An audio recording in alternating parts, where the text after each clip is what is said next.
നമസ്കാരം. ഉത്തരത്തിലേക്ക് സ്വാഗതം. ലോക്സഭാ തെരഞ്ഞെടുപ്പ് അടുക്കുമ്പോൾ കേരളം ഒട്ടാകെ ഉറ്റുനോക്കുന്ന ഒരു മണ്ഡലമായി മാറുകയാണ് ആലപ്പുഴ ലോക്സഭാ മണ്ഡലം. കനലാളിപ്പടരുമോ അതോ കെട്ടടങ്ങുമോ എന്നൊക്കെയാണ് ഇപ്പോഴത്തെ ചർച്ച. ഇടതുപക്ഷം ശക്തമാണെങ്കിലും പൊതുവെ വലതുപക്ഷ സ്വഭാവമുള്ള മണ്ഡലമാണ് ആലപ്പുഴ. 2009 2014 നടന്ന തെരഞ്ഞെടുപ്പിൽ തുടർച്ചയായി KC വേണുഗോപാലിനെ ലോക്സഭയിൽ എത്തിച്ച മണ്ഡലം. 2019 തെരഞ്ഞെടുപ്പിൽ KC വേണുഗോപാൽ മത്സരത്തിൽ നിന്ന് പിന്മാറിയതോടെയാണ് UDF സ്ഥാനാർത്ഥിയായിരുന്ന ഷാനിമോൾ ഉസ്മാനെ പരാജയപ്പെടുത്തി ആരിഫ് വിജയക്കൊടി പാറിച്ചത്. 10,474 വോട്ടുകളുടെ ഭൂരിപക്ഷത്തിലാണ് ആരിഫ് വിജയിച്ചത്. ജലാശയങ്ങളാൽ ആകർഷണീയമായ ആലപ്പുഴയുടെ ഉള്ളിൽ ഇപ്പോൾ തെരഞ്ഞെടുപ്പിന്റെ കനൽ അങ്ങനെ നീറുകയാണ്. കമ്മ്യൂണിസ്റ്റ് പാർട്ടിക്ക് വലിയ വേരോട്ടമുണ്ട് ഇവിടെ. പാർട്ടിയെ ജനമനസ്സുകളിൽ ചോര ചുവപ്പിൽ അടയാളപ്പെടുത്തിയ പുന്നപ്പുറയും വയലാറും മണ്ഡലത്തിലാണ്. പക്ഷേ കൂടുതൽ വട്ടം വിജയം വരിച്ചത് കോൺഗ്രസ് ആണ്. എങ്കിലും തങ്ങൾക്ക് വിജയിക്കാനാവാത്ത മണ്ഡലമല്ല ഇതെന്ന് 2019 LDF തെളിയിച്ചിട്ടുണ്ട്. മുമ്പും പലവട്ടം തെളിയിച്ചിട്ടുള്ളതാണ്. ഏറെ നാളത്തെ കാത്തിരിപ്പിനൊടുവിൽ 2019 ഇടതുപക്ഷം കൈപ്പിടിയിലാക്കിയ ആലപ്പുഴ ഇക്കുറി ആർക്കൊപ്പം നിൽക്കുമെന്ന ചർച്ച അങ്ങനെ പുരോഗമിച്ചുകൊണ്ടിരിക്കുകയാണ്. ആരൊക്കെയാവും സ്ഥാനാർത്ഥികളെന്ന ഊഹാപോഹങ്ങളും കളം നിറഞ്ഞുകൊണ്ടിരിക്കുകയാണ്.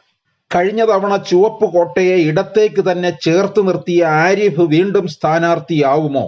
ദേശീയ കോൺഗ്രസ് രാഷ്ട്രീയത്തിൽ രാഹുൽ ഗാന്ധിയുടെ വലങ്കൈയായി മാറിയ KC വേണുഗോപാൽ മൂന്നാം അംഗത്തിന് രംഗത്തിറങ്ങുമോ എന്നതൊക്കെ ചർച്ചകളിൽ പ്രധാനമായിട്ട് നിൽക്കുകയാണ്.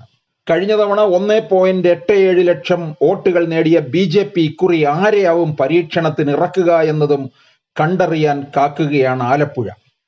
സീറ്റ് നിലനിർത്തേണ്ട ബാധ്യത ഇടതുമുന്നണിക്കുണ്ട്. ഇത്തവണ ആരിഫിന് തന്നെയാണ് മുൻതൂക്കം. അതേസമയം ആരിഫിനെ സ്ഥാനാർത്ഥിയാക്കാതിരിക്കാനുള്ള നീക്കങ്ങളും ഒരു ഭാഗത്ത് സജീവമാണ്. അതാണ് ആലപ്പുഴ CPMന്റെ ഒരു പ്രത്യേകത. കേരളത്തിൽ ഏറ്റവും കൂടുതൽ വിഭാഗീയത CPMൽ നിലനിൽക്കുന്ന ജില്ലയാണ് ആലപ്പുഴ. കേന്ദ്ര കമ്മിറ്റി അംഗം CS സുജാതയെ വീണ്ടും കളത്തിലിറക്കാനുള്ള ചർച്ചകൾക്ക് പുറമെ മുൻ മന്ത്രി ജി സുധാകരനെ ഒരുപക്ഷെ ഇറക്കിയാൽ മെരുക്കാം എന്നും കൂടി പാർട്ടി ആലോചിക്കുന്നുണ്ട്. അതുപോലെ തന്നെ പാർട്ടി ജില്ലാ സെക്രട്ടറി R നാസർ എന്നിവരുടെ പേരുകളും സജീവമായി ചർച്ചയിലുണ്ട്. തോമസ് ഐസക്കിന്റെ പേര് ആദ്യഘട്ടത്തിൽ ഉയർന്നിരുന്നെങ്കിലും അദ്ദേഹത്തിന് പത്തനംതിട്ടയിൽ സാധ്യത തെളിഞ്ഞതോടെ ആ ചർച്ച മങ്ങിയിരിക്കുകയാണ്. 2 തവണ ആലപ്പുഴക്കാർ വിജയിപ്പിച്ച AICC ജനറൽ സെക്രട്ടറി KC വേണുഗോപാലിന്റെ പേരാണ് കോൺഗ്രസ് സാധ്യതാ പട്ടികയിൽ ഒന്നാമത് നിൽക്കുന്നത്. കൈവിട്ടുപോയ സീറ്റ് തിരിച്ചു പിടിക്കുക എന്ന അഭിമാന പോരാട്ടമാണ് കോൺഗ്രസിന് മുന്നിൽ നിൽക്കുന്നത്. VM Sudheeran, M Liju, D Sugathan തുടങ്ങിയ പേരുകൾ സാധ്യതാ ലിസ്റ്റിൽ വരുന്നുണ്ട്. ഷാനിമോൾ ഉസ്മാൻ, ഷുക്കൂർ, MM ഹസൻ, രാഹുൽ മാങ്കൂട്ടത്തിൽ തുടങ്ങിയ പേരുകളും നിറഞ്ഞിട്ടുണ്ട്. അതുപോലെ തന്നെ INTUC ആവശ്യപ്പെട്ടിരിക്കുന്ന സീറ്റ് ആലപ്പുഴയാണ്. അങ്ങനെയെങ്കിൽ പരിഗണിക്കേണ്ടി വന്നാൽ സംസ്ഥാന അധ്യക്ഷൻ R ചന്ദ്രശേഖരന് സാധ്യത തെളിയും. BJPയിൽ മുൻ തെരഞ്ഞെടുപ്പുകൾ 50,000-ൽ താഴെയായിരുന്നു വോട്ട് നില. പക്ഷെ കഴിഞ്ഞ തവണ 2019 1.87 ലക്ഷത്തിലേക്ക് ഉയർത്തിയ തെരഞ്ഞെടുപ്പിലെ സ്ഥാനാർത്ഥി ഡോക്ടർ KS രാധാകൃഷ്ണനാണ്. അദ്ദേഹത്തിന്റെ പേര് തന്നെയാണ് BJP ലിസ്റ്റിൽ ആദ്യം ഇടം പിടിച്ചിരിക്കുന്നത്. BDJSുമായി വെച്ചുമാറാനുള്ള സാധ്യതയും തള്ളിക്കളയാനാവില്ല. വയനാട്ടിൽ BJP എങ്കിൽ ആലപ്പുഴ BDJSന് ലഭിച്ചേക്കും. അത്തരത്തിൽ സീറ്റ് കൈമാറ്റം ഉണ്ടായാൽ തുഷാർ വെള്ളാപ്പള്ളിക്ക് നറുക്കു വീഴാനുള്ള സാധ്യതയും ഉണ്ട്. ആലപ്പുഴയിൽ KC വേണുഗോപാൽ മത്സരിക്കണമെന്ന ശക്തമായ ആവശ്യമുണ്ടെങ്കിലും രാജ്യസഭാംഗവും സംഘടനാ ചുമതലയുമുള്ള ജനറൽ സെക്രട്ടറിയുമായതിനാൽ ഹൈക്കമാൻഡിൻ്റെതാകും തീരുമാനം. യൂത്ത് കോൺഗ്രസ് സംസ്ഥാന പ്രസിഡന്റ് രാഹുൽ മാങ്കൂട്ടത്തിന് വേണ്ടി വാദിക്കുന്നവരുമുണ്ട്.